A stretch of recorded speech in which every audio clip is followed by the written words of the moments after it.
I think one of the tough things about management is you have to get rid of the bad people. And so very often you have people who are unwilling to get rid of the bad people. Bad could be because their culture's bad. It also could be because they're not good. They're not good enough. So in meritocracy, people say, Joe deserves the job, or good old Joe, and he's been here a long time, and that doesn't mean they deserve the job.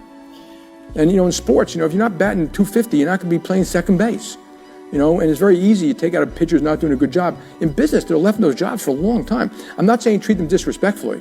If you treat people disrespectfully, you're going to lose their hearts and minds too. So it's got to be a very respectful, we're going to make a change for the following reasons. But if you're going to run a real meritocracy, you've got to make sure you really do it. And those people, that should filter through the whole company to, loyalty is such a misnamed thing sometimes. What they usually mean is, I was asked when I was a young CEO in a room like this, we had just done a big deal, how can we be loyal to you when you weren't loyal to Joe? He's been around, he trained a lot of people in the room, and you just demoted him. And I couldn't answer the question, and I called the person the next day, and I answer every question eventually, by the way, but I called him the next day and said, I thought about it, and you got it backwards. If I was loyal to Joe and kept him in the job, and most people thought he just wasn't doing a good job anymore, who am I being disloyal to? Everybody else and the customer. And so it's a hard thing to do, and that's the hardest thing to do in management, right there. And a lot of you will fail doing it because the other thing that happens in management, you're owned by the staff down the hall.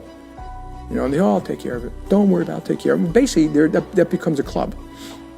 And they're not taking care of it for the company, the clients, they're taking care of it generally for themselves.